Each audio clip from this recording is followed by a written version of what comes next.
Shalom, Bapak Ibu dan saudara-saudariku sekalian. Apa kabar untuk kita semuanya? Semoga sukacita yang datangnya dari Tuhan tetap ada di hati kita.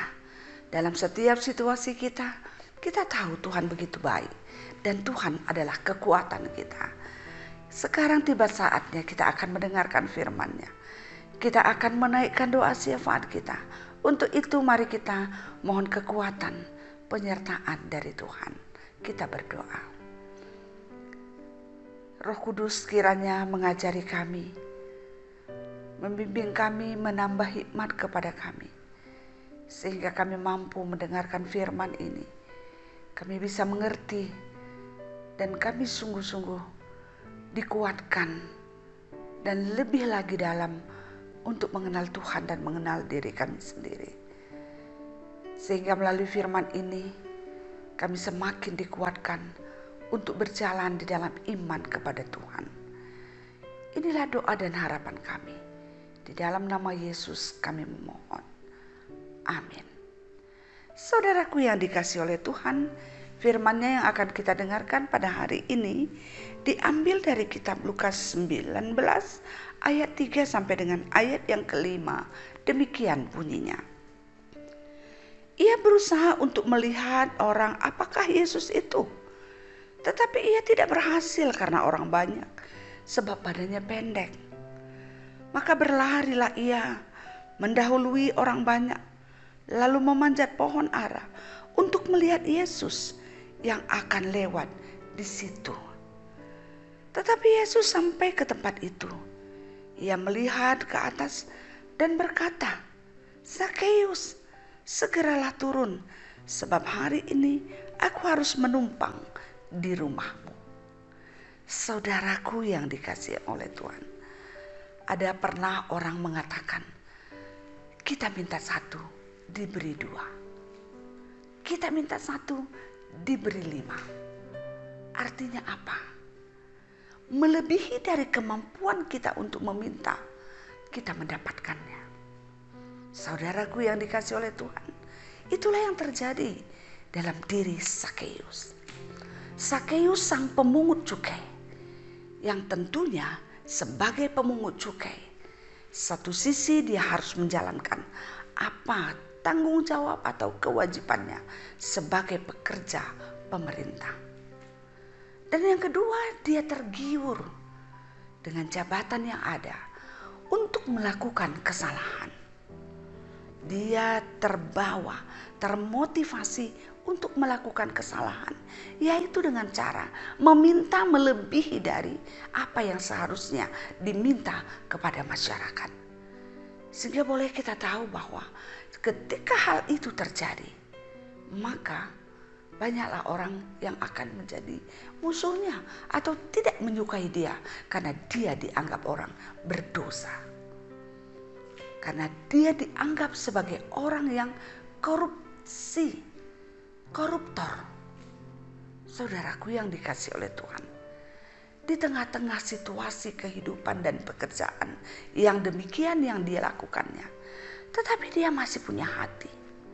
Punya hati untuk mengetahui siapakah sebenarnya Yesus.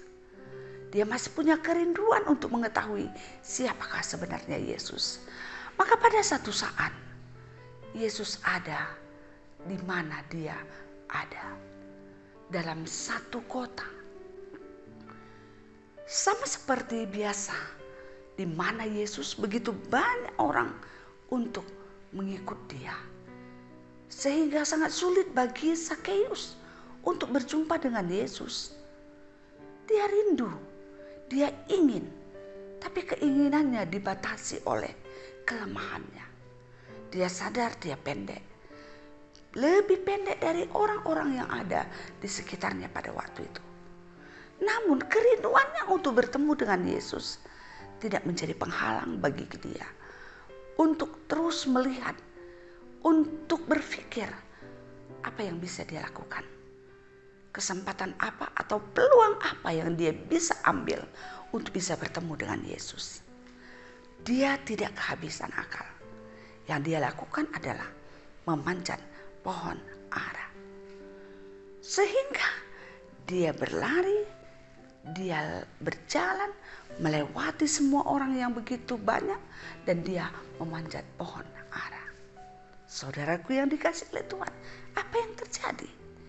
Yesus melihat perjuangannya. Yesus melihat sampai ke hatinya yang paling dalam. Yesus melihat dia ada di atas pohon ara. Maka apa kata Yesus? Ia melihat ke atas dan berkata, "Zakeus, segeralah turun. Segeralah turun." Artinya Yesus memerintahkan dia untuk turun. Yesus mengajak dia untuk turun. Itu artinya bahwa mari mendekatlah, mari datanglah. Dan Yesus ingin mengatakan untuk menyadarkan dia supaya dia turun. Itu artinya jangan mengandalkan pikiran, jangan mengandalkan kekuatan untuk bertemu dengan Yesus. Dia berada pada posisi yang tinggi, tapi turunlah, rendahkanlah, merendahlah. Sesudah Yesus katakan seperti itu, maka kemudian katanya lagi, "Hari ini aku harus menumpang di rumahmu." Maka apa yang arti dari kata-kata Yesus? Yesus memberikan melebihi dari kerinduan Zakeus. Kerinduannya hanya ingin melihat siapakah, bagaimanakah orang yang disebut dengan Yesus. Tapi Yesus melihat sampai ke dalam hatinya yang paling dalam. Dan Yesus katakan bukan hanya melihat, tapi Yesus harus menumpang di rumahnya. Saudaraku yang dikasihi oleh Tuhan, demikianlah karya Tuhan, karakter Tuhan, kasih sayang Tuhan, perhatian Tuhan dalam hidup kita.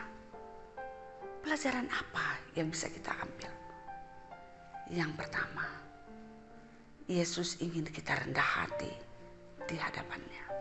Turunlah, tanggalkan semua ketinggian hati, keegoisan, pikiran duniawi, kesombongan, merasa diri lebih pintar, merasa diri lebih kaya, merasa diri lebih hebat. Turunlah, singkirkanlah semua itu. Rendah hatilah. Dalam kehidupan kita bisa saja kita mempunyai banyak keistimewaan dibanding dengan yang lain. Tapi melalui firman ini, firman-Nya mengajak kita, rendahkanlah hati, turunlah. Jangan andalkan semua itu, tapi datanglah kepada Yesus. Dan yang kedua, kita harus patuh. Ketika sudah turun, patuh, ikutkanlah apa kata Yesus. Apa kata firman Tuhan? Apa yang kita dengarkan? Apa yang kita baca? Dari firman yang selalu kita baca atau firman yang selalu kita dengarkan. Lakukanlah. Dan yang ketiga, Tuhan akan memberikan melebihi dari apa yang kita mampu memintanya. Dia bisa memberikan melebihi dari kemampuan kita untuk memintanya. Satu, kita minta, jikalau itu perlu, dia bisa kasih 5. Ketika kita mengingat doa Salomo, ketika Tuhan bertanya, apa yang ingin kau kehendaki ku perbuat kepadamu? Salomo katakan, berikan aku hikmat untuk memimpin bangsa yang begini besar. Apa kata Tuhan? Aku akan memberikan hikmat, umur yang panjang, dan kekayaan kepadamu. Umur panjang dan kekayaan Salomo tidak minta. Tapi karena sampai ke ulu hatinya yang paling dalam, Tuhan tahu bagaimana kerinduannya, bagaimana keinginannya, bagaimana imannya, penyerahannya kepada Tuhan. Maka Tuhan memberikan melebihi dari yang dia minta. Tuhan yang ada pada saat itu dengan Zakheus, dengan Salomo, juga Tuhan yang kita sembah pada saat ini. Ingatlah, Tuhan tahu sampai ke hati kita yang paling dalam. Oleh karena itu, rendahkanlah hati kita di hadapannya. Rindukanlah dia selalu ada untuk menyertai kita. Maka dia akan memberikan, memperlengkapi kehidupan kita melebihi dari kemampuan kita untuk memikirkan dan memintanya. Tuhan memberkati firman ini dalam hidup kita. Amin. Kita berdoa. Terima kasih ya Tuhan, kami bersyukur karena Tuhan begitu baik. Tuhan mengasihi kami. Tuhan pemilik hidup kami. Terima kasih. Semakin dalam pemahaman kami, pengertian kami tentang Tuhan, dan kami semakin mengenal diri kami. Ajar kami Tuhan, sehingga melalui firman yang kami dengarkan, kami boleh selalu merindukan Tuhan. Kami boleh hidup dengan rendah hati, dan kami akan mendapatkan yang terbaik dari Tuhan untuk hidup kami. Kami harus berjuang. Kami harus memperjuangkan hidup kami untuk boleh selalu dekat dengan Tuhan. Terima kasih ya Tuhan, berkati kami. Berkati keluarga kami. Jadikan kami menjadi orang yang takut akan Tuhan. Keluarga kami sungguh-sungguh menjadi keluarga yang setia kepada Tuhan. Yang selalu merindukan Tuhan dan mengandalkan Tuhan. Terima kasih ya Tuhan Yesus. Tolong kami di dalam seluruh pergumulan hidup kami. Banyak hal yang tidak mampu kami ceritakan kepadamu pada saat ini.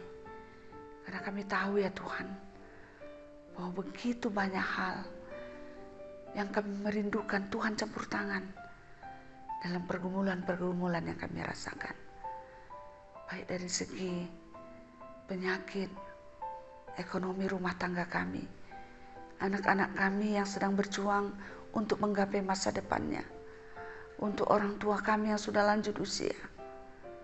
Tuhan kami mohon, berkatilah semuanya. Biarlah setiap yang sakit boleh mendapatkan kesembuhan yang datangnya dari Tuhan. Setiap orang yang kekurangan yang harus berjuang demi sesuap nasi, Tuhan limpahkan berkat-Mu. Tuhan berikan jalan keluar. Tuhan berikan rezeki. Dan bagi orang-orang yang pada saat ini mengalami penyakit, termasuk terpapar virus corona, atau yang sedang berjuang untuk melawan virus ini, Tuhan jangan tinggalkan kami, jangan tinggalkan mereka, tetaplah beserta dengan kami, sehingga kami mampu melewati semua penderitaan ini. Dan juga kami berdoa, setiap orang tua kami yang semakin hari semakin lanjut usianya, kami bersyukur untuk itu. Namun kami berdoa kepada-Mu, berkati mereka.